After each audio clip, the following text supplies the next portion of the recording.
Welcome, you are listening to Radio Central News. I'm Chandni, and now news in detail. Global drug makers Pfizer and BioNTech said on Wednesday that the COVID-19 vaccine was found 95% effective in the final analysis of the phase 3 trial, including in people aged over 65 years, paving the way for the companies to apply for emergency authorization from US regulator within days. American pharmaceutical giant Pfizer and its German partner BioNTech said they have concluded phase 3 study of their mRNA-based COVID-19 vaccine candidate BNT162b2, meeting all primary efficacy endpoints based on current projection. The companies expect to produce globally up to 50 million vaccine doses in 2020 and up to 1.3 billion doses by the end of 2021. The major announcement comes just 2 days after leading biotechnology company Moderna said on Monday its virus vaccine had an efficacy rate of 94.5%. Earlier this month, Pfizer and BioNTech had said the COVID-19 vaccine candidate was found to be 90% effective in preventing COVID-19 in participants. Analysis of the data indicate a vaccine efficacy rate of 95% in participants without prior SARS-CoV-2 infection, first primary objective, and also in participant with and without prior SARS-CoV-2 infection, second primary objective, in each case measured from 7 days after the second dose. The company said the first primary objective analysis is based on 170 cases of COVID-19, of which 162 cases of coronavirus were observed in placebo group, while 8 cases in the BNT162b2 group. India on Wednesday clocked a fresh spike of 38,617 cases of COVID-19, taking the country's overall tally to 89,12,908, the Union Health Ministry said. Talking of deaths due to the pandemic, 474 more lives were lost in the past 24 hours, pushing the toll so far to 1,30,993.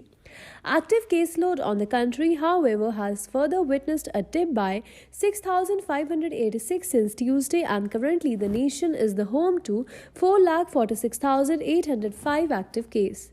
Meanwhile, 44,739 more people have defeated the virus since yesterday, and the overall COVID recoveries in the country now stand at 83,35,110, the government data added.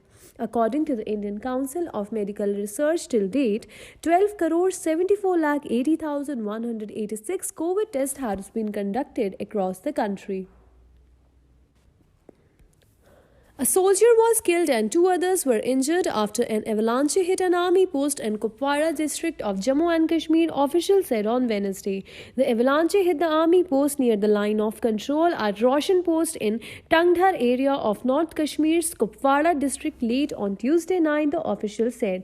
They said an army soldier was killed and 2 others were injured in the incident. The injured soldiers were rushed to the hospital.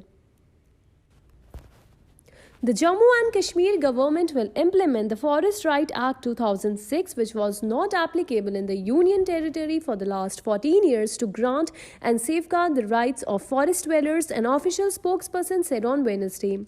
The Forest Right Act provides for the granting of rights to the forest land to forest dwellers. However, the rights conferred under the Act shall be heritable but not alienable or transferable, he said.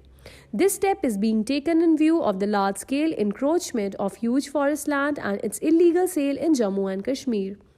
Chief Secretary BVR Subramaniam on Wednesday chaired a meeting to review the implementation of the Scheduled Tribes and other Traditional Forest Dweller Act and rules, which become applicable to the Union Territory post of enactment of Jammu and Kashmir Reorganizational Act 2019, the spokesperson said. He said Departments of Tribal Affairs and Forest Ecology and Environment started working on its implementation in October this year.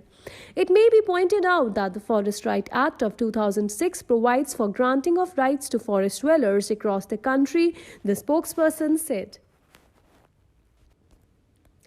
The BSE Sensex on Wednesday crossed the 44K level to close at 44,180.05, up by 227.34, a fresh new high due to brisk buying in capital goods, auto, realty, and banking stocks. The Nifty of the National Stock Exchange too rose by 64.05 points to close at 12,938.25 points. Though the equity market remained volatile during the day, it maintained its positive trend intact for the third consecutive session on Wednesday as the Sensex went up by 26 points to open at 43,978.58. It surged by 263 points to 44,215.49, the day's high, before closing at 44,180.05, advancing by 227.34 points from its previous close. Meanwhile, it was dropped nearly 167 points to 43,785.78, the day's low. The sectoral indices that increased were capital goods, auto, industrials, realty, and banking stocks. In Scripps, M&M, L&T, IndusInd Bank, Bajaj Finserv, and SBI rallied, while selling in Hind, Unilever, ITC, Titan, TCS, and Bharti Airtel capped from further gains, broker informed. That is all for the today's news bulletin. Stay tuned to Radio Central News for more updates.